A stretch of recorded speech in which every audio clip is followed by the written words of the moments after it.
ऐसे जानकी जी को देखा खाए भोजन सही चल रहा है। अब जानकी जी की लाल लाल आंख देख राम ऐसे पंडित जी नौत क्या है बंदा ही ना है रे सूलत ना है।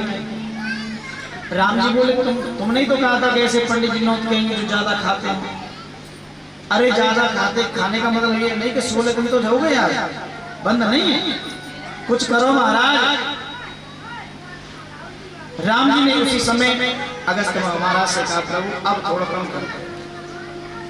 18 दिन लगातार भोजन चला था। जिस समय जानकी जी अगस्त मुनि को भोजन कराया, जैसे ही अर्ध भोजन हो गया कि मैया अब पानी ले आओ।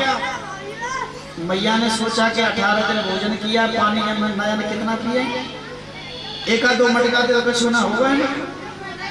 राम जी बोले अगस्त महाराज से प्रभु इस युग में जानकी जी ने तुम्हें भोजन कराया है, लेकिन आने वाले युग में मैं तुम्हें जल पिलाऊंगा और जितना जल पीना हो आकर के जल पान करना।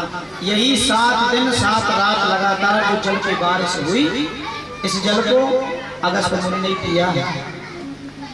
तो सारे वायुमंडल में एक बूंद तक दिखाई नहीं।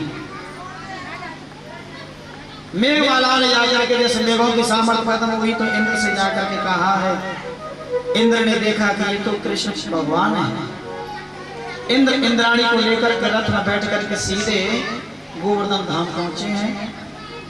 और गोवर्धन धाम कई अपने रथ को छोड़ करके पैदल पैदल गोविंद भगवान की शरण गए और गोविंद भगवान की शरण में जाकर के भगवान की वंदना की है।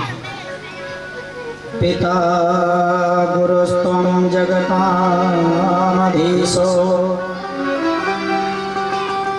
दुर्दय काल उत्पात दंडः हिताय स्वेच्छात नव समीहसे मानं विधन्नव जगदीश मानिना। पिता गुरुस्त्वं जगतामधीशो, हे जगत के ईश्वर तुम्हें हमारे पिता।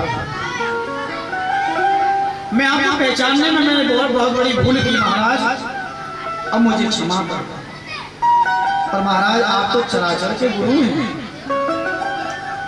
चराचर के स्वामी भी हैं, सर्वस्व तो केवल प्रभु आप ही हैं। आप मुझे क्षमा कर दो। भगवान ने इंद्र को क्षमा किया। सुखदेव जी कहते राजा परीक्षित परमात्मा वो है जो भक्तों के अवगुणों पे भी पर्दा डाल देते हैं।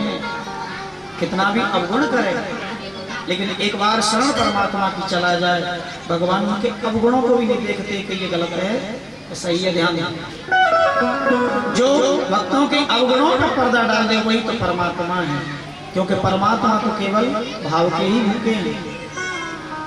भाव से ही भगवान को भजना चाहिए।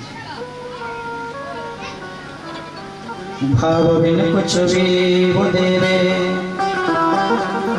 मैं कभी लेता नहीं, भाव से एक फूल भी दे तो मुझे स्वीकार है। भगवान को तो एक भाव से केवल फूल चढ़ा दे, उसी से भगवान प्रसन्न है। ये नहीं कि आप पैसा चढ़ाओ तभी भगवान प्रसन्न है। मन भाव से एक फूल भी भगवान को अर्पण कर दिया जाए तो भगवान प्रसन्न होते हैं। इसलिए भगवान को भाव से भजो। इतना बड़ा करुणा का सागर है गोविंद, दयालु है।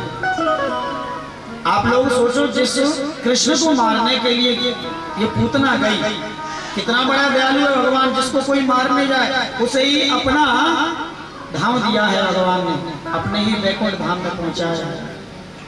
यही तो दयालु है।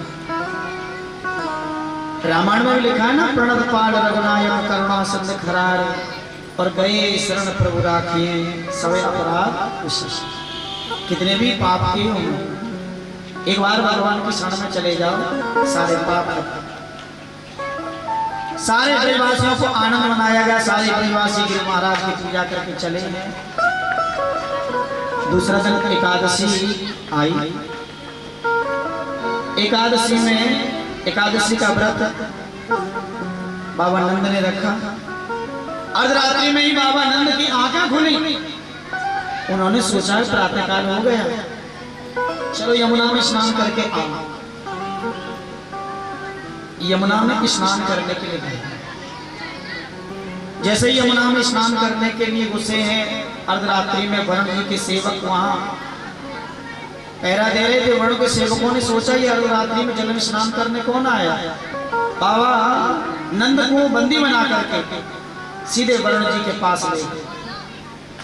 एक छोटा सा बालक देख रहा था, उस बालक ने दौड़ते दौड़ते कन्हैया से कही, लाला आज तो बाबा नंद को वरुण जी के सेवक बंदी बना करके जल में ले गए हैं। इतने में गोविंद दौड़े हैं, सीधे जल में उन्होंने प्रवेश किया है। देखा कि नंद बाबा नंद बंधे पड़े हुए, सिंहासन पर वरुण देवता बैठे हुए। वरुण देवता ने आते हुए गोविंद को देखा, जड़ से सिंहासन छोड़ करके गोविंद के चरणों में प्रणाम करके बोला, हे प्रभु आप आए, मेरा कल्याण हो गया। आप तो आदेश करते मैं ही आपके पास आ जाता। कन्हैया बोले तूने काम ऐसा कर दिया है जो मुझे आना पड़ा। वरुण जी बोले महाराज मैंने क्या कर दिया कि तुम्हारे सेवक मेरे बाबा को बंदी बना करके हमारे देख वो पड़े हैं बंदे हुए। बाबा नंद देख रहे हैं। बाबा नंद की समझ में आई, इतना बड़ा राजा अपने सिंहासन से उठ करके मेरे पुत्र के चरणों में प्रणाम कर रहा है, तो मेरा बालक कोई साधारण बालक नहीं, साक्षात भगवान है। सुखदेव जी कहते राजा आज बाबा नंद को वरुण देवता ने बंदी गृह से मुक्त किया। बाबा नंद को लेकर के गोविंद भगवान पर से आए। सारे ब्रजवासियों से बाबा नंद ने कहा, सुनो तुम्हें पता है वरुण जी के सेवक मुझे पकड़ के ले गए, वहां मेरा लाला गया तो वरुण जी सिंहासन से उतर करके मेरे बालक के पैरों में प्रणाम करने लगा।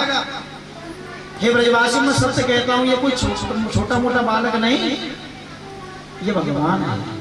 कन्हैया ने सोचा कि बाबा ने अगर सारे ब्रजवासियों से कही, ब्रजवासी बोले तभी तो हम सोचे इतना बड़ा पर्वत तेरे लाला ने उठाया कैसे। कृष्ण भगवान है। कन्हैया ने सोचा अगर ये लोग भी मुझे भगवान मानेंगे तो मेरी पूजा करेंगे। बाबा नंद से कहने लगे, बाबा तुम मेरे बाबा मैं तुम्हारा पुत्र। अब वो तो बालक को मालूम कि उसने बताया, और ऐसे कैसे हो जाएगा मेरे समय में और मेरे सामने मेरे पिता को कोई बंदी बना ले। तब बाबा नंद की समझ में आया। तो देखिए कलयुग का प्रताप सबसे बड़ा है, सबसे बड़ा प्रताप है कलयुग में।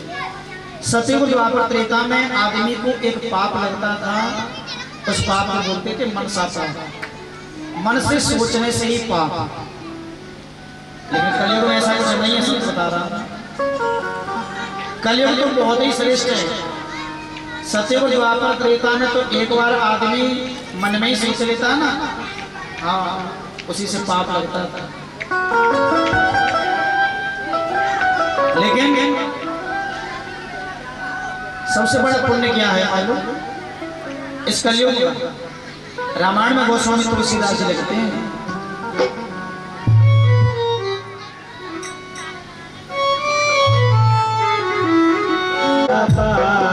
ये कलयुग का परम प्रताप, मानस पुण्य होए नहीं पाप। यह कलयुग का परम प्रताप, मानस पुण्य होए नहीं। देखिए कलयुग यही तो बढ़िया है, मानसिक पुण्य हो जाता है लेकिन मानसिक पाप नहीं लगता। सुखदेव जी कहते राजा परीक्षित, उधर इंद्र ने गिर गोवर्धन को प्रणाम किया और प्रणाम करके सीधे अपने धाम पर धारे। भैया जी बच्चों को उठा के यहाँ से उधर बैठा दो, हटा दो।